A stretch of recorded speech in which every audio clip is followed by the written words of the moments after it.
Membres de l'association, chers collègues, chers amis, bonjour et bienvenue à cette 6e édition des colloques de l'Agure. Alors cette année, nous avons posé nos valises au Palais des Congrès de la ville de Massy. Et oui, même si certains d'entre vous regrettent déjà Paris et ses salons de l'Aveyron, il fallait bien un peu plus de place pour tous nous accueillir. Et disons-le franchement, ce n'est pas parce que le café risquait d'y être meilleur ou les fauteuils plus confortables, mais votre présence en nombre, en tout cas, témoigne de l'intérêt sans cesse grandissant donc pour les réseaux mobiles privés, tant chez les utilisateurs que nous représentons que chez les fournisseurs et intégrateurs de solutions. Et je voudrais vous dire qu'on mesure le chemin parcouru quand on repense à nos modestes débuts en 2012, où il fallait convaincre ceux qui voulaient bien nous écouter que déployer des réseaux indépendants à large bande n'était pas la lubie d'un club de radio amateur. Alors comme chaque année, c'est avec évidemment plaisir que je fais le point devant vous sur les avancées que nous avons réalisées au cours de la période écoulée. À l'Agure, vous le savez, nos travaux tournent quasi exclusivement autour de l'accès au spectre pour la continuité et la modernisation de nos réseaux radiocritiques. Cette année, notre travail s'est concentré sur les 3 bandes de fréquences qui figurent normalement, Thomas, derrière moi, donc la bande 400, la bande 700 et la bande 3.8.4.2. Commençons, si vous le voulez bien, par la plus facile, la bande très attendue des 3.8.4.2. Celle que certains résument un peu à tort d'ailleurs à la 5G privée. À tort parce que cette bande n'est évidemment ni la seule, ni la première à servir cette fameuse 5G privée. Mais après tant d'attentes, nous voyons enfin le bout du tunnel. Un guichet de fréquence, proche de celui qui existe pour la bande 2.6 TDD, devrait ouvrir très prochainement. Patrick Lagrange, de l'ARCEP, nous en apportera la confirmation et les précisions que nous attendons tous avec impatience lors de son intervention en fin de matinée. Relevons également que l'Agure ne s'est pas contentée d'attendre. Nous avons activement participé aux consultations lancées par l'ARCEP et l'ARCOM en juin dernier. Nous pouvons également nous réjouir du modèle retenu pour le prix des redevances. Sur une même zone, il sera 2,5 fois moins élevé que sur la bande de 6 TDD. Une excellente nouvelle, donc, qui viendra sans doute renforcer l'attrait de cette bande. Alors évidemment, tout n'est pas parfait. De nombreuses contraintes techniques subsistent, que ce soit sur les bandes de garde, la puissance ou d'autres aspects. Alors certes, la prudence est de mise, mais il serait logique de revoir ces limitations régulièrement à la lumière des risques réels de perturbation. Quoi qu'il en soit, l'ouverture de ce guichet est un vrai motif de satisfaction, car elle va permettre à nombre d'utilisateurs de se projeter véritablement dans la 5G dite industrielle. Passons maintenant à la bande 700. Tous nos travaux avec l'ACMOS cette année se sont articulés autour de 3 grands axes. D'abord, la mise en œuvre des textes réglementaires actualisés sur le RRF, avec notamment l'arrêté tunnel et la circulaire MS71. Ensuite, le processus de délégation du spectre 700 à des tiers et la définition des tarifs de redevance. Et enfin, les modalités d'interconnexion entre le RRF et les réseaux partenaires. Voilà des sujets centraux. Quand on voit le nombre de réseaux concernés et leur usage critique, on comprend l'ampleur du défi. Et restons honnêtes, nous n'en sommes qu'à mi-chemin, mais nous avançons malgré tout. Claire Reynal de l'ACMOS nous fera le plaisir et l'honneur de revenir dans quelques instants sur les progrès réalisés ensemble. Et pour finir, la bande 400, dont l'accès, il faut bien le dire, semble encore hors de portée.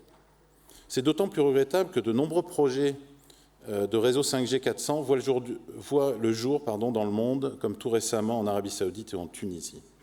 Ces initiatives répondent bien évidemment à des enjeux cruciaux de résilience et de sécurité.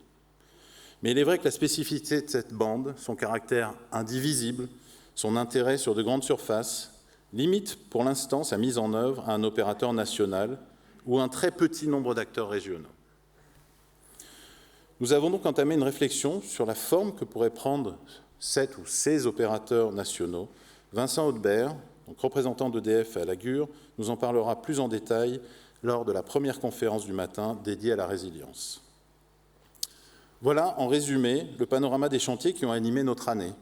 3 bandes de fréquences, des défis techniques et réglementaires, mais aussi beaucoup d'espoir et de progrès collectifs que je tenais à saluer ici. Quant au programme de l'année à venir, il viendra naturellement s'inscrire dans la continuité de nos actions passées. Ce qui me paraît le plus crucial, c'est de concrétiser l'ensemble des sujets que nous avons ouverts avec l'ACMOS. De nombreux tunnels et bâtiments sont désormais concernés par la mise en application des textes réglementaires relatifs au RRF. Il est donc essentiel que nous lancions les premières mises en œuvre dans un cadre à la fois clair, structuré et maîtrisé, afin de garantir le succès de ces transitions et d'en assurer la pérennité. Mais revenons-en au thème principal et au programme de la journée. La nature profonde de nos travaux, associés aux incidents majeurs qu'ont constitué la dernière panne électrique d'ampleur dans la péninsule ibérique et le sabotage de pylônes électriques durant le dernier festival de Cannes, nous avait initialement conduit à choisir la résilience comme thème principal de cette nouvelle édition des colloques de Lagure. Mais en approfondissant nos réflexions, il est vite apparu que la résilience ne pouvait se concrétiser sans la mise en place systématique de mécanismes d'interopérabilité entre réseaux. 8 syllabes, Lorena. Donc, mécanismes d'interopérabilité entre réseaux, qu'ils soient en hybridation technologique, générationnelle ou de modèle. Comprenez ici réseaux indépendants versus réseaux commerciaux grand public. C'est pourquoi nous avons finalement fait le choix de placer l'interopérabilité au cœur de notre édition 2025. Vous le constaterez d'ailleurs au fil de la matinée, cette interopérabilité est omniprésente dans nos applications. Prenons maintenant, si vous le voulez bien, quelques instants pour partager le programme de la journée. Vous assisterez donc dans un premier temps à une interview de Claire Rénal, représentante de l'ACMOS. Cette interview dédiée, comme je vous le disais, au sujet que nous partageons avec l'ACMOS, donc sera menée par mon éminente collègue de la RATP, Lorena Torero Marco. Nous poursuivrons avec une première table ronde consacrée à la résilience. Celle-ci réunira Emmanuel Villalta d'Enedis, Christophe Olivier de Charte Innovation Numérique et Vincent Haudebert, donc membre représentant d'EDF. Cette table ronde sera modérée par Thomas Galezowski de LD Expertise et mettra en lumière le rôle déterminant que joue, comme j'ai pu l'évoquer, l'interopérabilité des réseaux dans leur résilience. Après une pause café, une seconde table ronde abordera plus spécifiquement l'interconnexion entre réseaux.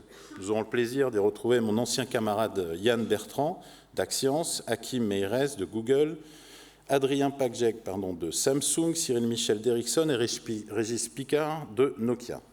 Cette table ronde sera animée par Thomas Hervieux, honorable représentant délégué de Lagure que je ne présente plus. En fin de matinée, donc, Patrick Lagrange nous proposera une keynote dont je suis certain qu'elle nous réserve d'excellentes surprises, mais j'en ai sans doute déjà trop dit. Après la pause déjeuner, donc place à une série de présentations et de démonstrations de cas d'usage génériques, autant d'exemples concrets qui illustrent le potentiel des réseaux 5G privés. Nous accueillerons ainsi les intervenants des sociétés DeepSight, HubOne, Streamwide et Résonance, le tout animé par Emmanuel Bavrel de la SGP. Enfin, nous clôturerons ce cycle de conférences avec l'intervention de Nadège Murg d'Ericsson, coprésident de l'Alliance 5G industrielle, créée cette année à l'Hôtel de la Monnaie par 40 degrés à l'ombre, souvenez-vous. Donc Nadège nous présentera les ambitions et les objectifs de cette alliance qui intègre plusieurs membres de Lagure. Pour finir, je vous invite évidemment à profiter des pauses pour visiter les stands et assister aux démonstrations que vous ont réservées nos nombreux et fidèles partenaires des colloques de Lagure. Voilà, je vous souhaite à toutes et à tous un excellent colloque, riche d'échanges et de découvertes. Claire et Lorena, c'est à vous.